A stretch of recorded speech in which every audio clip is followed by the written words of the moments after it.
who you see here is me. I'm the director of the school. And Pamela, right there, she is a former parent. Steve at the bottom is a current parent. And Thomas in the window beside you is an alumni. Hello, everyone. The windows aren't on the same order for everyone, Diane. Oh, all right. But the names are there, right? But the names are there, yeah. Except Thomas is called Stephanie. Yeah, my wife's name is on here. That's right. Oh. Makes me remember Hollywood Squares. It would be great if we yes. Go back. Or the Muppets. Yes. There's a great meme showing the Muppet Show and how it reminds everyone of Zoom calls. Look it up. Okay, well, you are early by 5 minutes. Do you want to ask somebody a question of your own before other people join? For the alum of the school, I guess, what was your favorite part and what was your least favorite part of that school?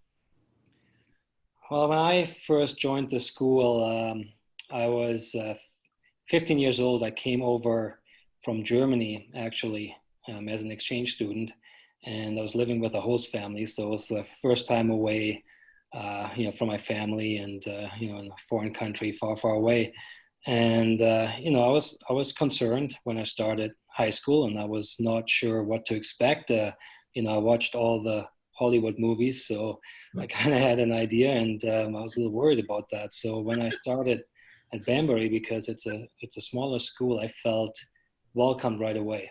I felt that I had support, and I felt I had family.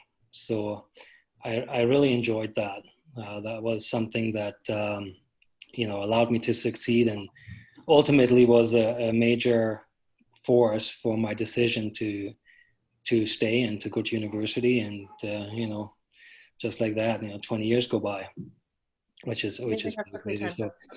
So I really enjoyed that, and that I will always cherish and remember, and has built friendships for life, and that's pretty amazing, because I didn't expect that. So that's definitely one of my favorite parts of my time at the school. And as far as least favorite, there's really not much that comes to mind. Maybe one thing that I wanted to do was play sports. I thought high school sports were going to be a big thing, but it's a smaller school, so that wasn't available. However, I did play hockey, so I did do that and on the side, and that was the only thing. But everything else, for me personally, that it really worked out. I was very impressed, and I also have a 3-year-old daughter. Actually, she's sitting right next to me now. She was curious, so I understand what the process you're going through, trying to figure out what's the best fit, and where to put your children for school. So I can totally relate. I understand. I wanted to reminisce to Katrina too a little bit. Oh, hello. My elder daughter was 3.5 when I started looking at schools. When I invaded Diane's preschool classroom for the first time, and I was looking at the full range of schools. I was looking at the Menno Simon School with their cute little uniforms, and at the French Lycée, and I had visions in my mind of 12 little girls in 2 straight lines. I knew I didn't want public school because I had had my own very negative experiences in public school, and my daughter had already been identified as highly gifted, which is a bad place to try to fit in public school. But when I called Diane, she basically said, "You're going to have to come down and visit to see what it's like." And then Diane and I started talking, and it was pretty clear we were kindred spirits. So my daughter went to Banbury from preschool at age 3.5 to she graduated from Banbury, and she's now a doctor. Just started her residency in Lethbridge, My younger daughter started at Banbury when she was 3.5, which was 3 years later.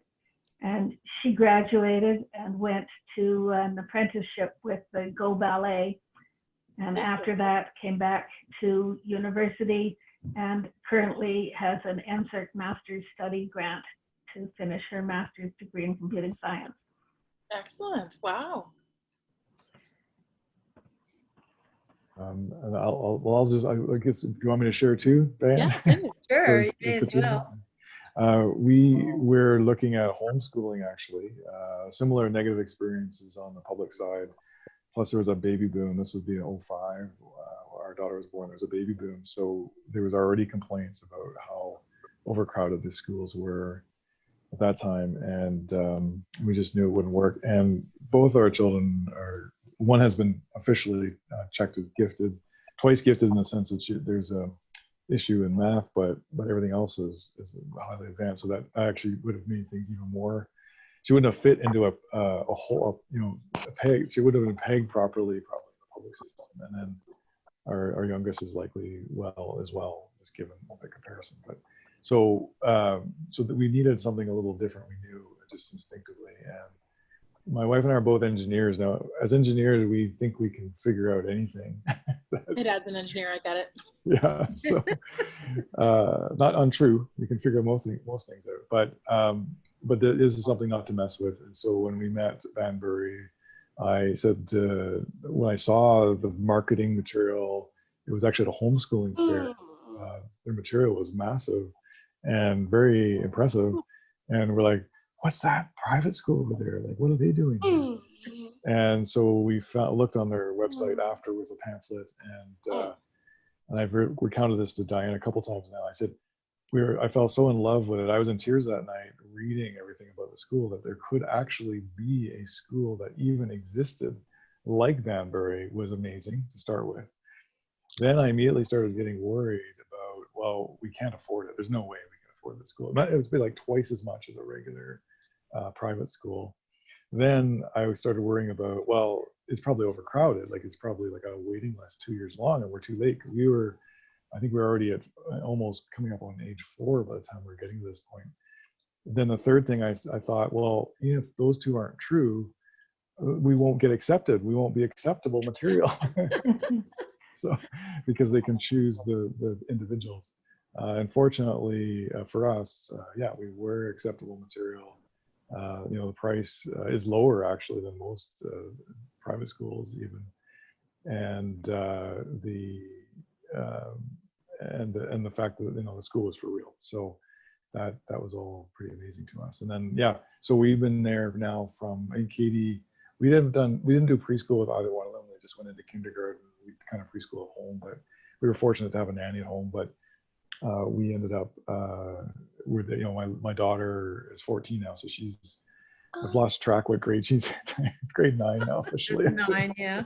And that's the funny thing is grades don't really matter anymore in my brain. It's about general progress and then care around the progress. And if there's some issues, tackling either whether it be social issues. Diane has told me a couple times, like, I never promised to insulate them from the real world here. we have to deal with all the same real world issues. They will come into the school, but we're going to tackle them immediately and with fervor and make sure that there's an outcome and that we resolve it. So sometimes, so that would be, just the reality of the school. So anyway, that's my little anecdote. I see that Paula has joined us. Yes. I can't unmute her. I tried, but Well, it worked. wait, Paul, are you No, there? I just did. Oh, you did. Oh, You've got control panel. yay, good. And yeah, I'm Paula. Sorry, I don't have my video on. I'm just getting some stuff ready for the morning time while I'm chatting, so I don't have a lot of time. Oh, Okay. sure. I was just looking into the school for my daughter for either next year or the year after. And so I just wanted to learn a bit more information about it and hear what parents have to say. so Katrina is also just looking into the school. Her daughter is very young. How old is your daughter, Paula? My daughter's 4, so she's in her second year of Oh. preschool this year. At a Okay, different so school. Yeah. also fairly young. Yeah. And when did you drop in, Paula? Did you hear my anecdote about when we I approached- did, yes. I heard your talk. That's great when I joined, yeah. Okay, good, great. Now, maybe what I should do is ask some of the questions of Thomas as the alumni, so he can say his spiel first. Okay, Thomas, how would you describe the school's culture and values from the student's perspective?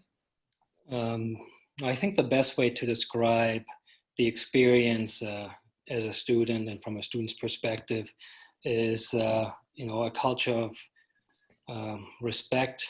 It's nurturing, it's friendly, it's very personal, it's accepting, which is very important.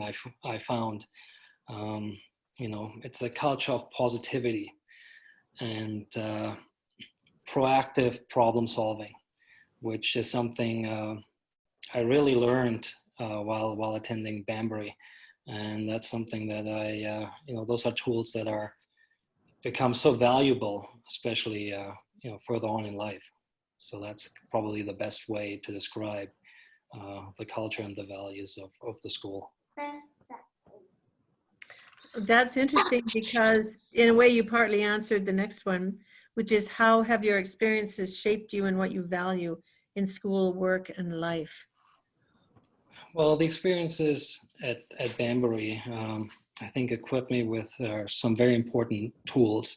One was because we had such small class sizes, working with the teacher to accomplish goals was something that carried through in university and allowed me to be very successful because I was used to that kind of approach and that kind of work, as well as the problem solving that helped me in my career, and it also is very helpful in a relationship, in my marriage, and dealing with my daughter, knowing to be respectful and understand the other people, and looking at from all sorts of different perspectives. So I think it was extremely valuable for me to build on that in my university, and then my CPA, and my career, and my marriage. So yeah, I think back of that, my time at Banbury, and I think, wow, I learned a lot, not just math 30 or English 30 or whatever it was, but everything else that I think a person needs to understand the world around them, and to function in any kind of environment, whether that's in a work environment or higher learning or in a relationship. So It's really interesting for me to hear you speak, and I think I'm going to enjoy hearing Pamela and Steve as well. I want to speak to those questions just a little bit on behalf of Anne and Rachel, who can't join us. Anne is on call tonight. But we talk about school a lot, particularly when issues in public school arise with their friends' children, because there's so many things that they avoided suffering by going to Banbury. And like Steve says, they don't avoid the real world. It's there. There was bullying in the school when Anne was 8, and they got together with Diane and talked about it. So a lot of the overt communication skills of not taking responsibility for other people's feelings, but taking responsibility for your own feelings and your own actions. Be kind, but you can't change what people think. Those are all underpinning philosophies in the school. I tell this anecdote a lot, but I think it's an important illustration of how the school works. Is when Anne was 8, the junior school girls really didn't like their phys ed teacher. He had come out of the university teacher mill kind of expecting he knew how to teach kids, and he didn't know how to negotiate with children as a mentor and a peer. So he wanted them out on the playground running laps, and he would yell at them, and they hated it. So they got together and wrote Diane a letter. And the letter went roughly like this: Dear Diane, this is what Brian does. He makes us run laps, and he uses swears, and he yells at us. And we want to have a meeting with you and him, and we want to have it before next Thursday afternoon. So And then they all signed it. Yeah. Now, wouldn't you love having employees who could state their concerns and requirements and set a deadline with that level of clarity? Oh, I know. And this was, Can't do that. That's impressive. yeah, 8, 9, 10-year-olds. Right, and they did sit down with Diane and Brian, and they did solve the problems together. And to me, that's just amazing. But to my daughters, that's how people function. So that's what they missed by going to Banbury, was a lot of the authoritarian programming that children get. I heard some kids. Wait, before you go on to another one, I want to finish that story. Okay. Because when we were having the meeting, the teacher was a little worried to be sitting there with the whole class. And they said to him, Brian, this is what you do. You make us sit in a circle with our hands in our laps and not speaking until you give us instructions. And if we don't, then we have to run laps. And in the letter they said, and after the 10th lap, we feel like we are going to die. Anyway, what Brian answered was some variation on the theme of, because I didn't know I was going to tell this story a billion times. He said, no, I don't. And the kids were stunned. They were just stunned. There was silence. And then her daughter, Anne, looked out the window like she was gathering her thoughts. And then she looked back and she said, well, actually, Brian, yes, you do.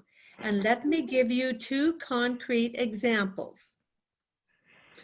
So it was amazing, because something that could have been a horrible thing, like a teacher slipped in with this little attitude that he didn't tell me about, but the kids dealt with it.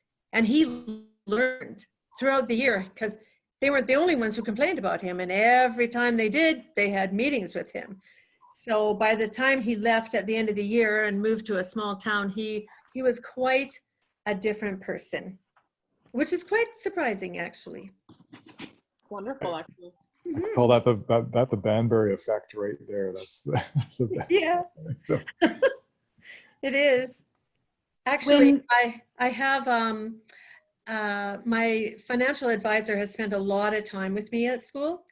And she has been in my room when kids come in, they want a meeting like right now. And so I say, well, do you mind if she's here? And they say no. So she's watched a lot of the way I handle the meetings. And she pointed out to me that many, many times I say the words, at Banbury, we, blah, blah, blah. You know, at Banbury, we. And I didn't really realize I use it so much. But it is true. There is a Banbury way of doing things, and it's always the respectful way, the kind way, the peaceful way. And it has just become us somehow. It feels great. They're people rather than their, I don't know, children who can't behave. Like you treat them as though they've got feelings and they're actually human. Yeah, That's they have perfect. things to learn. Yeah. well, they're adults in the making, as Mm-hmm. you just pointed out, Katrina. That's a good point, because I think a lot of systems treat the children like you're just a child, and but if you flip that around and say, no, you're an adult in the making, and we're going to give you this ability to have this executive function, which is really what it is, like that, to be able to articulate and be able to address these things immediately as opposed to waiting, then that's the safe, and it's really, it creates that safe environment for that to happen. So You often hear, sorry, Diane, there's this little time lag, so we both start at the same time. yes, I know. We hear each other after a second. You commonly hear university professors saying, the kids we get in first year don't know how to ask questions. They expect us to tell them the answers. They don't know how to go find it out. They don't know how to choose their course load so that they get prerequisites for their goals because they don't know how to set goals. And they don't come to us in office hours because they think we're some guru up on a mountain rather than people who are engaged in a community of learning. And certainly that's fair, because I can remember myself a long time ago feeling exactly that way, that I just needed to follow the rules and treat the profs like, you know, demigods. Yeah. Banbury students don't have that stumbling block. They know their teachers are people. They've been dealing with their teachers as people in the case of the children who start at the beginning and go all the way through. 12 years training to ask questions, set their own learning agenda, identify what their goals are, and collaborate as people collaborating with other people. And that sends shivers down my spine. But instead of going to university and suddenly finding that it's hard because nobody cares whether they show up or not, Anne said it was so much easier because at Banbury, you could always renegotiate deadlines. You could always make things work. But at university, she just had to hit the deadline, and if she blew it, she blew it. But she never had to worry about the fact that it was all under her control.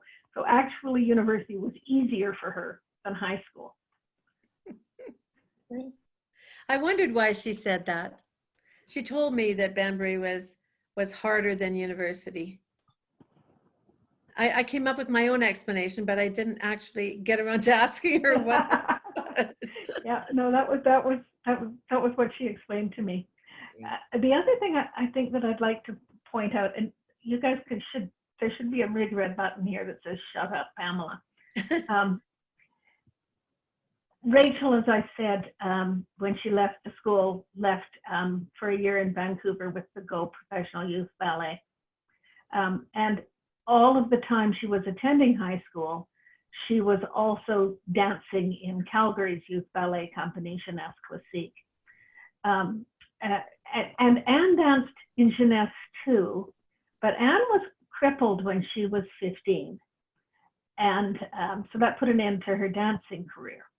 So that's the two things I want to mention is Anne's arthritis was horrible. It was horrible for her family. It was horrible for me. And I'm sure it was horrible for her teachers as well, because it was doubly horrible for her. There were times when walking to the bus, which is like, what, 50 meters, Diane? Yeah. Was almost more than she could do. And as a result, it took her 3 years to finish grade 11 and grade 12 on her own speed, not being able to walk reliably. And the school had zero problem with accommodating the fact that this active athletic child had suddenly become crippled and couldn't finish her work on time. That would have been. She's much better now. She's completely well now. That would have been such a trauma for her. I'm so glad that the school helped, because if she was that level of dancer, like that would have been a huge part of who she was as a person. And getting over that, because it's not that she chose to leave, it's that her body chose for her. I feel for her. That must have been, as a 15-year-old, so incredibly challenging for her, and I'm sure everyone around her. Yeah, and the school, like the school just was so much not a problem at a time when everything else was a problem. And Diane sitting there going, how could it possibly be? Because because it would never occur to her that school could be a problem. But for a public school, to allow a kid to take 2 grades over 3 years because they couldn't walk is nearly impossible. Yeah. The other thing was, before Anne's illness and for all of Rachel's school career, there were 2 times a year when it was just normal for the girls to leave at noon so that they could get to rehearsal. And Anne always said, given a choice between skipping a class and skipping rehearsal, I will always skip class because the only person I'm counting on there is me. Whereas at the rehearsal, there are 20 people counting on me to be there for blocking. So that's the Banbury way as well, that her motivation is entirely based on who does she affect and what are her responsibilities. It's a great point about, because it goes to the value system and the things you're trying to instill in children, and to be a whole person, so that if you lose part of your identity, as you pointed out, Katrina, like that could have, some people that would have been their entire identity around the dancing, and then that they would completely crushed, whereas it was really just a setback, and more because of the physical aspect, the limitation as opposed to the mental limitation. Right? So good, important, and also important for Paula, because you joined late, both Thomas's anecdote and Pamela's around sports. I grew up playing really competitive sports, and with the school, there is gym class, but the whole point is that the city has all kinds of sports programs. And so it irks me when I see schools kind of replicating the same thing over and over again with tax dollars, when the city has all kinds of programs that kids get involved in. And as Thomas played hockey, I played hockey, and dancing. So the fact that the school doesn't have like organized sports that way. I was a club swimmer, so I did my sports outside of school predominantly too. So there are so many opportunities after school hours for those sorts of extracurriculars. Yeah. Well, and the school will accommodate to some degree also, right? So I don't want to speak too far down, but if somebody had to go a little bit early to go meet a team, then that could be arranged for. It's not like there's a rigid bell goes and you're here and you're not. So, but if somebody needs to work that into their program, they can do it through that. Right? Yes, absolutely. And this includes things like a student having to go to Sweden to play a hockey game. We don't make a big fuss about it. You get wish them well for the trip and wish them good luck. But yeah. I know too that if you're aiming for like national team membership, you don't get there through the schools anyway. You get there through the community leagues. But what we do focus on for phys ed are the kinds of sports that people, well, younger than me and my age would do. In other words, individual sports, your tennis and horseback riding and archery and wall climbing. There's so many things that adults can do individually, like the participation idea, because very few people in their even 40s, 50s, and 60s are on a football team or even a volleyball team because their knees have given out by then. So we try to help the kids experience a lot of sports that their parents might not think of even. So if they are there from like all their life, they will do different things every year, because we do have kids who stay there their whole life and we don't want to bore them. So they will be able to ask the teacher to do certain sports if the teacher hasn't thought of it. And we've done almost everything. We haven't done skydiving, and I don't think we ever will. But the kids did go whitewater rafting. Do you remember that, Pamela?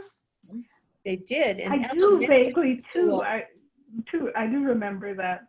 I remember mostly the swimming and the skiing, because those were really important experiences that working full time as an engineer in the energy industry, I really didn't have time to do with them. And it was nice that the school did. Yeah. Now, maybe what I should do is ask, I'm going to go back to Thomas and say, how did this school's academic approach fit your own unique needs? Well, I think the way it worked for me, as I came over as an exchange student, first we started with ESL, and the school allowed me to excel to a point where I just started doing the regular courses for grade 11, the high school courses, which was fantastic. And there was so much support for all that. And I remember, I mean, it was a unique situation. All situations for all children are unique, and it's amazing that the school adapts so quickly to that and provides the support needed, to the point where I remember just before the end of the year, the school year, I was contemplating, oh, I really enjoy my time here. I'd like to stay longer, and I was going to write the TOEFL test for university acceptance, the English for a second language test that's required. And I remember you and I were talking about it, and then you said, oh, do you want to write the test? And I said, sure. When is it? And you said, oh, this afternoon you can write it. I said, do I need to study for it? Anything? He's like, no, you'll be fine. So I went in there, and it's I think it's a 3-hour test. With, I think I drove you there, didn't I? You did, yeah, you did. Writing, listening, and I think there's an interview part of it as well. A little foggy now, it's been a long time, but I had no problem passing that exam. And my wife is from South America, and she was going through that as well. And I saw how much she studied, and how much some of her friends studied, and I was able to just go in there. I wasn't afraid of it, and it was no problem. So that's how the school helped me in my unique situation adapt and help me to excel, which was phenomenal, because that is something that I never experienced. Never experienced that in a school that I attended anywhere. And to have that help, where I said, well, I'm just one person, right? I was like, okay, I'm surprised everybody's doing all this for one person, but that's what you get to experience, and it creates such a positive environment and positive memories too. A lot of people, when they think about school, they think, oh, I'm glad I'm done with it, and this and that. For me, it's it was kind of like a family, and we're still strong relationships and friendships, and I hope those continue to grow, and it's just been phenomenal. Mm-hmm. I remember another boy who came in grade 9, because you were talking about kids who are there for a long time and then kids who come for a shorter time, and you were one of the ones who came for a shorter time. There was another boy who came in grade 9, and the week he left, at the end of grade 12, he came into my office and said, I just want to tell you that when I came, I thought that teachers were the enemy. And I now know they're more like family. So you're not the only one who has come at a later age and found that it doesn't matter. You can be there for 1 year and it changes the person.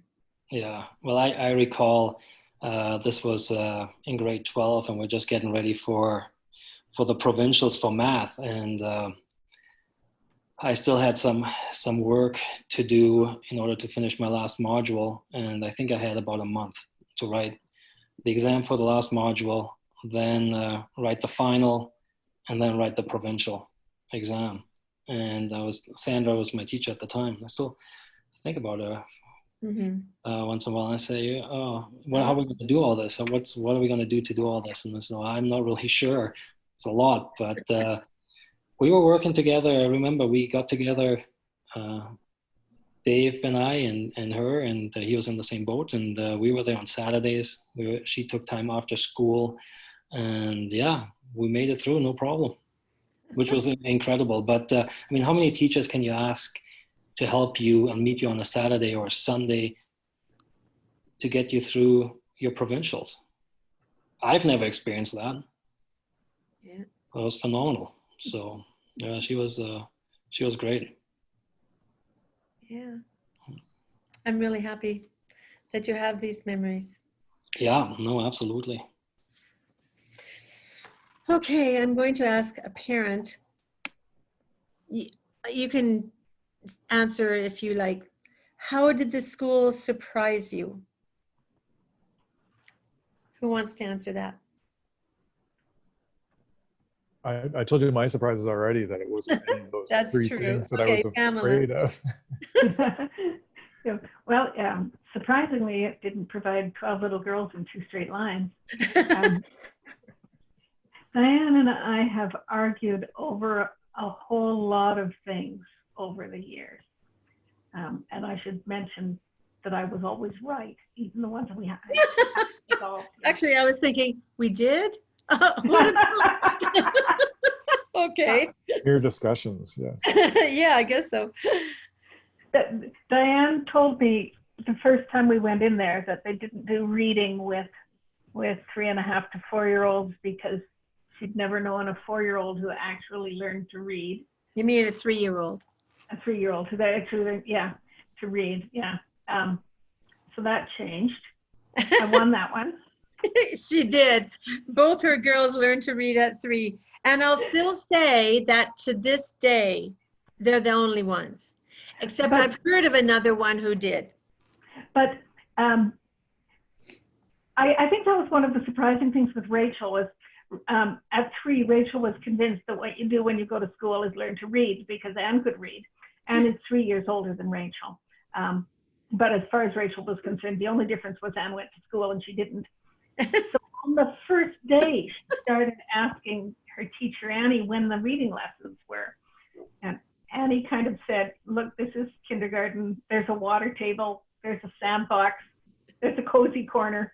But if you want to read, you'll have to talk to Diane. So go make an appointment to talk to Diane. And this little mite of a thing toddled down the hallway to Anne's desk, which I think was taller than Rachel's head, and said, please write my name in Diane's book for a reading lesson. And when the time came, Diane fetched her and gave her a reading lesson. And anytime Rachel wanted a reading lesson, she had to make an appointment. And anytime she made an appointment, she got her reading lesson. And it was like, what, 2 months? I'm pretty sure at Christmas time, she was reading the Christmas story out of the King James Bible. It was just like that. So was Anne. Sorry? So was Anne. Yeah. So was Anne. But the school has gotten bigger and smaller at the time. And at the time that Rachel was there was this little formality about asking Anne for Anne Bramsley Williams, not my Anne, for an appointment. And just the thought of giving that much autonomy to a 3-year-old to say, sure, go ahead, make an appointment with the principal, she'll give you a reading lesson. If you don't make an appointment, you won't get your reading lesson. I mean, I'm in my 60s. I don't always remember to make appointments for things. So that was great. That was amazing and surprising and so enabling and respectful. I probably still have the paperclip on one of the books I was working with her that says her name to show how far she got before she flew and didn't need that anymore. Okay, the next one would be, how has your family's experience evolved or changed since the first impression?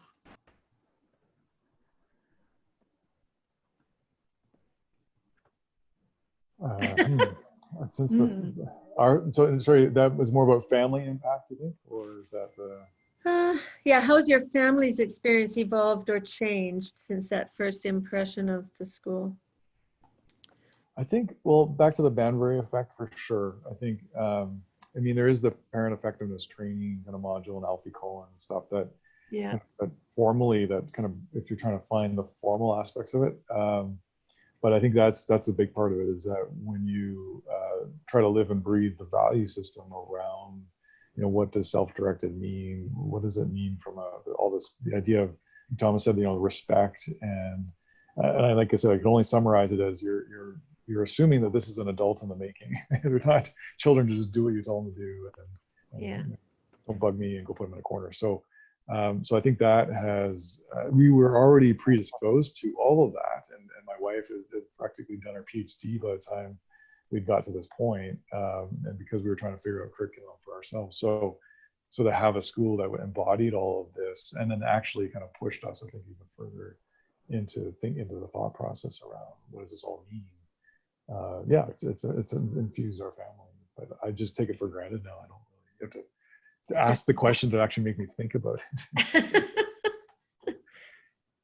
So Pamela, what about you on that one? I know that the example of Banbury made me a much better parent.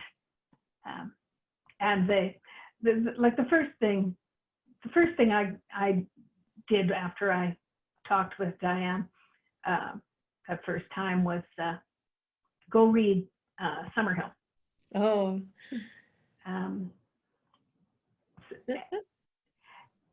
There's other books I remember from my childhood, like the Enid Blyton Naughtiest Girl books. Mm-hmm. But also, I don't know if you've ever read it, Diane, Apples Every Day. No. It's set in Ontario, and it's about a free school in the 1960s. Oh. And I recently found a copy of it used for sale for like $90, and I thought, okay, I'm not going to bother to get the copy. I totally would if I could find it for something other than $90. But my own conception of the parenting role has rapidly became less authoritarian and much more a mentoring role. And it was not an easy chunk of growth for me. I didn't have a good self-conception about positive parenting at all. Yeah, but I think I as time went on, I would realize these things with Anne, because she was my eldest, and then apply them to the junior engineers in the office. And I think it made me a better engineer and certainly a better manager as well as a better parent. Little things like, if you want someone to do something, tell them what you want them to do. Which you think was obvious, but it's again that matter of being respectful, of realizing where someone is at, and then providing them with what they need to make the next step on their agenda, and doing what you need to do to make sure your agenda and theirs are aligned. That's right. Did you ever take the BET course? No. You read the book? Yeah. Okay.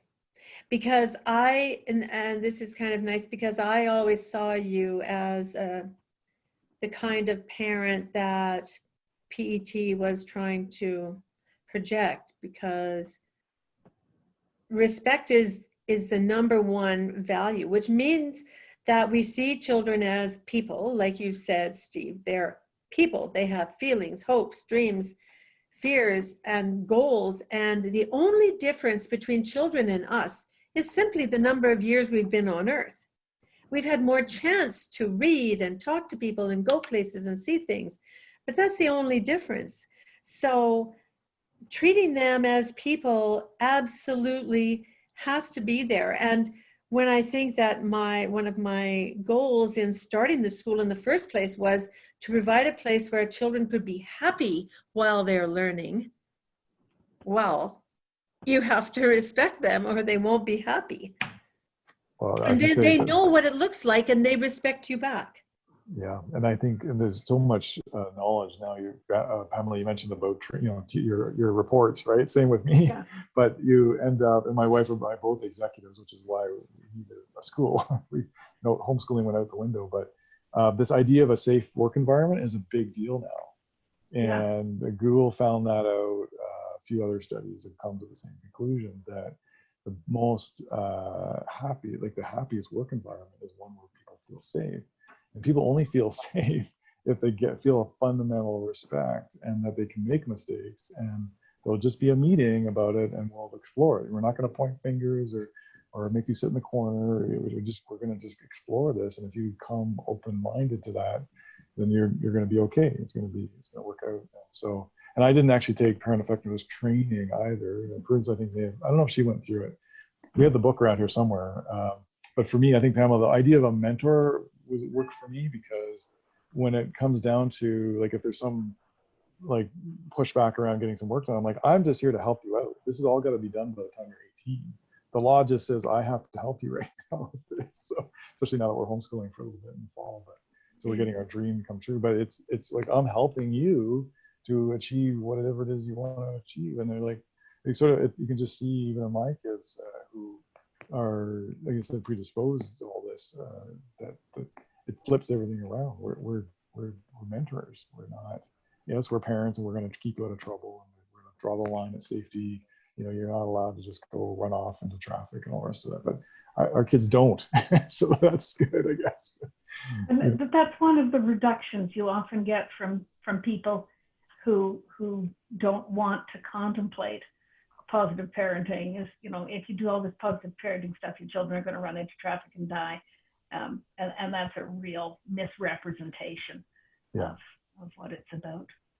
Yeah. One of the most gratifying things in the world, the most gratifying thing in the world, is to see what your child is saying about you to their peers. And this spring during COVID, I got a brief chance to look over Anne's shoulder at one of her lectures, and she had just gotten a question right, and the lecturer had said, "How do you know that?" And she said, "Oh, well, then my mom is on that about that all the time." And one of the other residents had typed in the chat box, "Anne's mom for chief resident." So that was my ultimate prize of March. Anne's mom for chief resident. It's a great point. Great point, though. Yeah.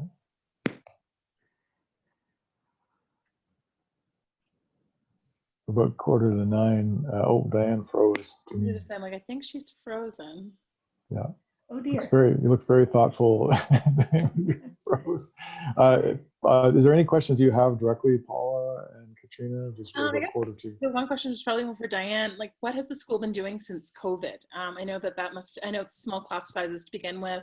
It's a small school, but I just sort of was wondering what that currently looks like, because kids are, especially in the younger ages, you know, you can't really separate them. That's why we haven't put my son back into daycare. It's sort of, kids need the interaction, but I'm just not sure what safety sort of protocols have sort of been put in place with the whole COVID situation. So Diane has just dropped out and come back in again. So she didn't hear what you were asking, but Diane, Katrina was asking, what is the school doing to cope with the COVID-19 situation?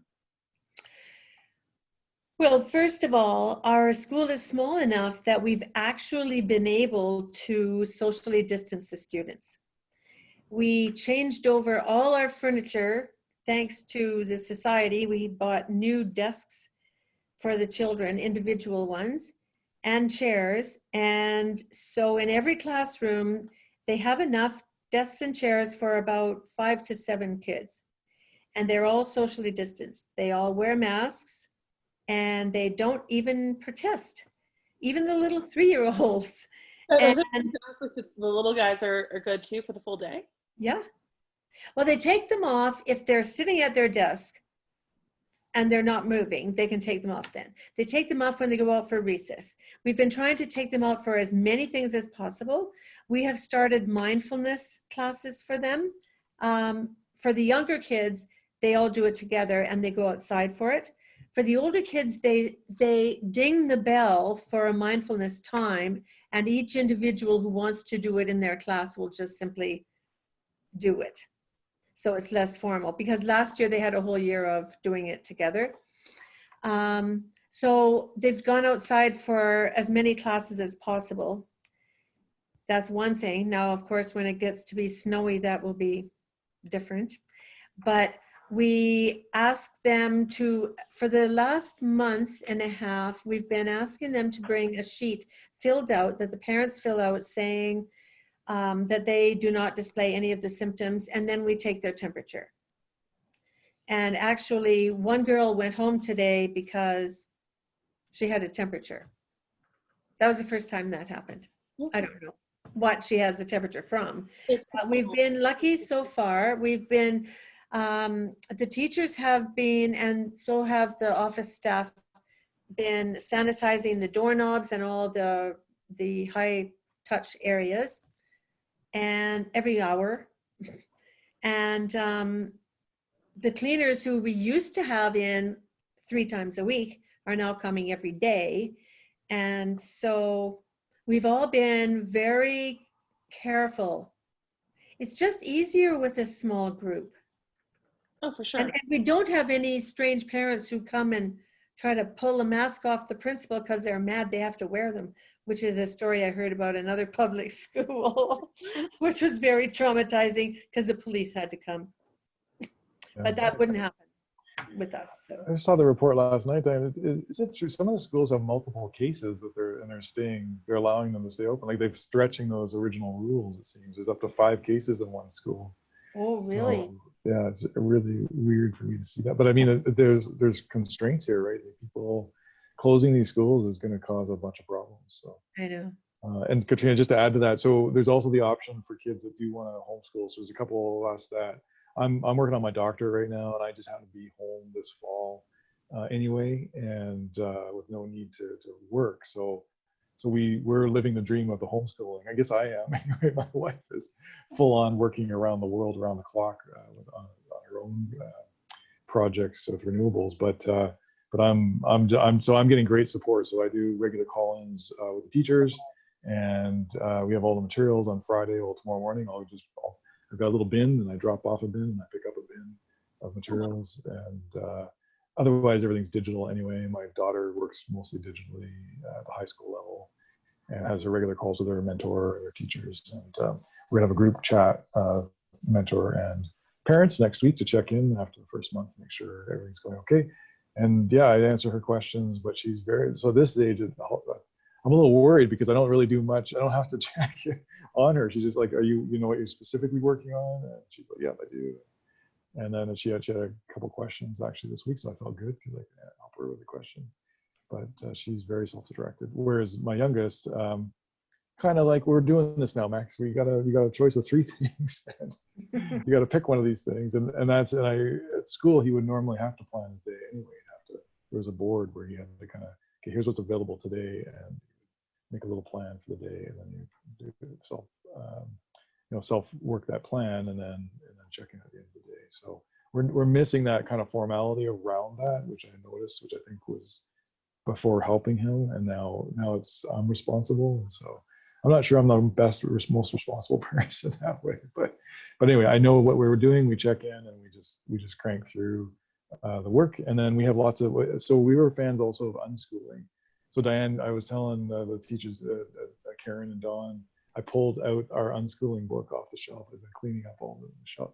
So the school encourages that, because if the conversation shifts away from the curriculum and the Alberta, the binder work we call it, that's okay, right? So eventually we'll get back to the binder work, but it's okay that we have a whole dialogue around some other thing that has really got his questions going. So that reminded me of another question I had. Right. Self-directed learning.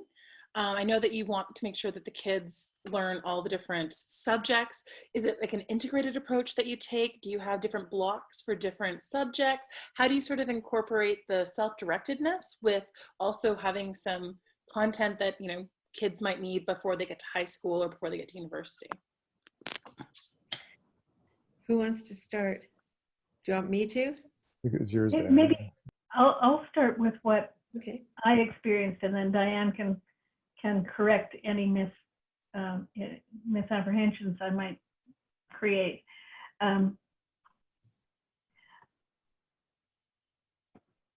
I remember one kid who was in grade 1 with Rachel, who never wanted to do anything that didn't have to do with snakes. So, oh dear me, and I'm forgetting the teacher's name, but she found him books about snakes, and she let him make charts about snakes, and when he had to add and subtract, he added and subtracted snakes. And Tennille. Oh, yes. She really listened to where his interests were, and then adapted his interests to the curriculum and the curriculum to his interests. And that was near the start of her teaching career, and she was a fairly directive teacher that year. But she had the idea that this child's agenda matters. And I think she became much less directive in later years teaching. One of the students who studied with Anne liked to study inside a closet in Tara's classroom, and they called it the Bat Cave. And it's actually like, these are old barracks, and it was like the top shelf cupboard, the one that you have to be 7 foot tall and really strong to get yourself up into. And he would just go in the cupboard and close the door and study there. But he still studied the things he needed to study to graduate and get into university, because that was his long-term goal. But he was able to adapt the environment so that he didn't get stimulation that made it difficult for him to focus. So very much I see students at Banbury recognizing that their goal is to graduate, or in the case of a couple that I can think of, they don't have a goal to graduate and it doesn't matter, not thinking of anyone in particular, but totally thinking of someone in particular. I'll tell you later in private, Diane. The kids know where they need to be to achieve. They also know, I need more structure. So let me sit down with my personal mentor and we'll create structure. Or I need less structure, just leave me alone and I'll study. Or I want to focus on math for the entire month, and then I'll do English for a month. I don't want to mix them. The subject matter is getting taught. It's the how that's being adapted according to their direction. Yeah. I can see, Thomas, even in what you were going through, that there was discussion between you and your teachers in terms of how you were going to meet your goals.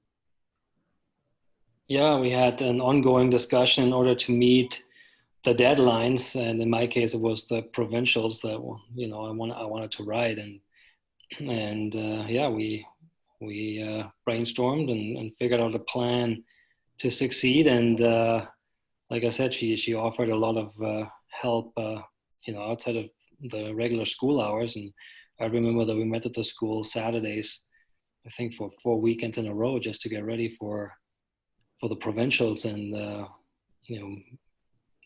make sure that we cover all the material. And I felt I was very well prepared going into it, and I did very well. So yeah, that was fantastic. And I think most students, especially when they reach high school, grade 11, grade 12, I'm sure they have a pretty good understanding of what works for them and what doesn't. And sometimes they just need a comfortable and a safe environment in order to communicate what bothers them or what works for them. And at Banbury, I experienced really great teachers that were able to work with me and prepare me for what I needed to achieve. So. I went to school in Ontario. Are there provincial exams for the different high school grades? Yes, there are grades, maybe not 3. I think they might have canceled those, but grades 6 and 9 have provincial achievement tests, and then grade 12 has diplomas. Okay. What I was going to add was that we are trying to help our students identify what they need and ask for it. And when you were saying, Pamela, there was one student who may not have had the goal of high school. I don't know who you were talking about, but I can think of one student who we got in junior high, and he went through a doldrum stage that lasted, I bet it was about 4 years. It was longer than anyone else we've ever seen. And his parents were just great. They just supported him the whole time. We just sort of celebrated what he was accomplishing. And I don't know what he was dealing with, but in his last about 2.5 years, he just got motivated, and he's now at Lethbridge taking courses to become a doctor. Wow. Wow. And in his last few years, he just sort of grew into the role of a leader. He would be included in meetings that I would have with a teacher and another student who was having problems because they all looked up to this boy. And yeah, it's interesting because you remember Joan, Pamela. Oh, yeah. And we had a staff meeting one time. There was a new science teacher who only lasted a year. And he was complaining about a student in high school who wasn't working very hard. And he said, I think he isn't suited to Banbury. You know, the idea that you have to already be motivated to be here. And Joan was sitting at the kitty corner from him, and she put her hands on the table and looked at him and said, they do change, you know. And that's what's so beautiful. There are some kids who start out full of vim and vigor, and they just stay that way all the way through. Although for a whole lifetime of 12 years in school or 15 years, there will be ups and downs, of course. But other students come from other schools, and they don't have good experiences. And sometimes they're afraid of the work, or they're afraid of their peers, or they're afraid of their teachers. And it takes them a while to heal. But self-directed learning basically means, and this is kind of interesting because I've realized that it's a lot like problem solving. In self-directed learning, we expect you to think of your own goal. We want you to think of what you want.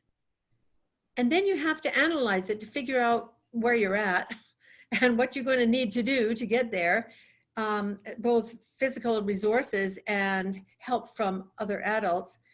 And then to seek it out, to ask for it. So I've had kids who come to me when I was doing more teaching, and they'd say, Diane, I need a half an hour of your time, and I don't want any interruptions. So it's okay. And then they can self-assess afterwards and move on to the next goal. So self-directed learning means that they have more decision-making. Instead of the teacher pacing it through lectures, you know, because that is totally a teacher-paced program. We have student-paced because they're going as fast as they are able to go. And hopefully along the way, they are learning about how long it takes them to write an essay, where you go when you need to get new textbooks, or what materials you might need for an experiment.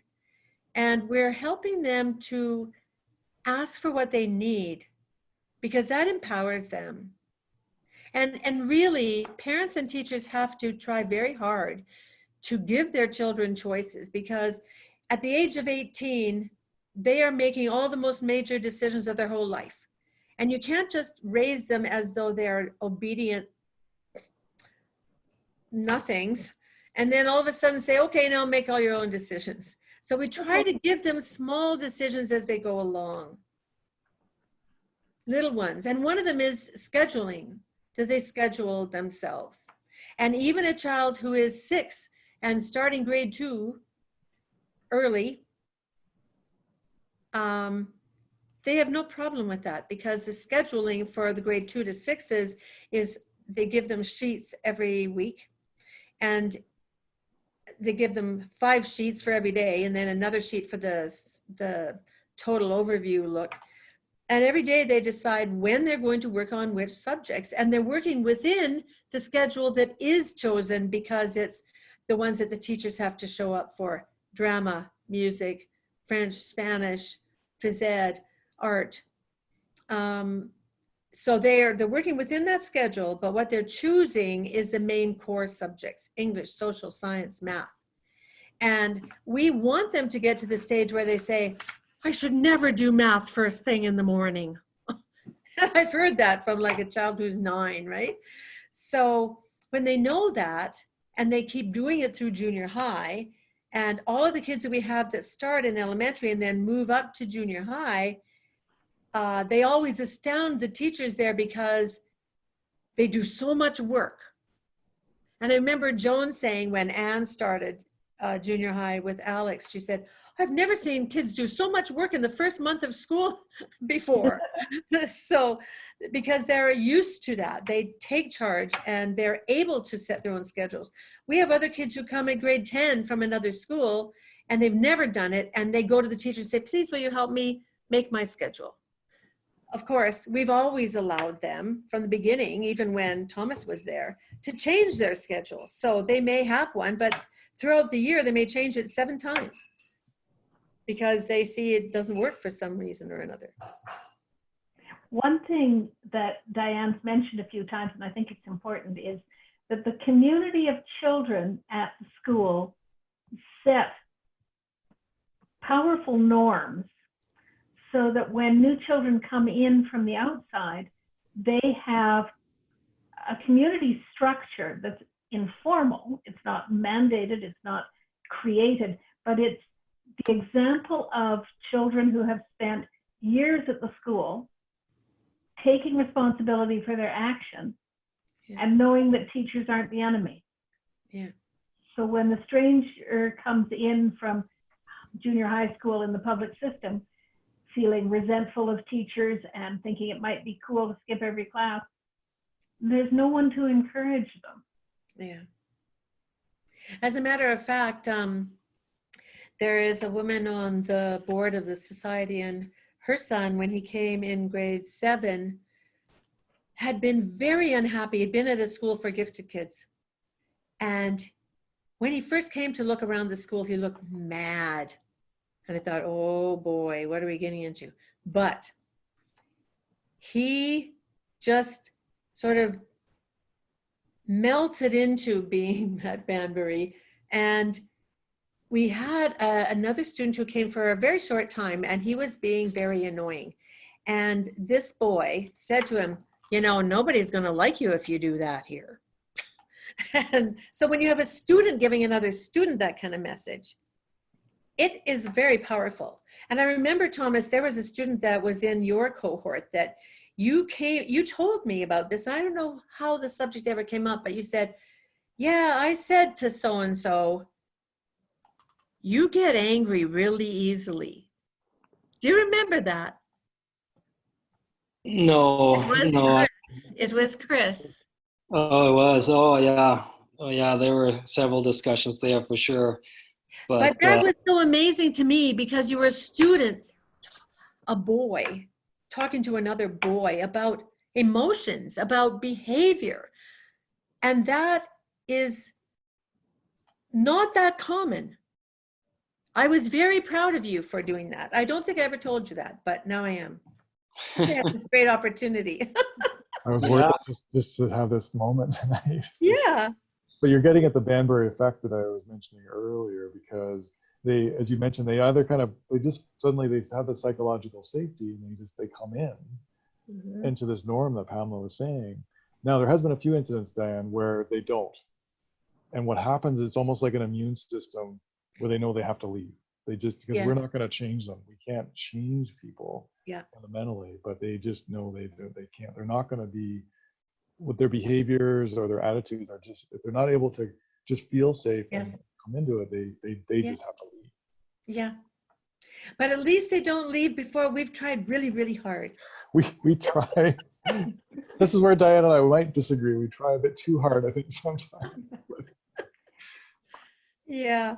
But at least then when they leave, then it's like, good. That's good. It's We all proper. agree. Yeah. It wasn't. It wasn't for lack of an effort. Right.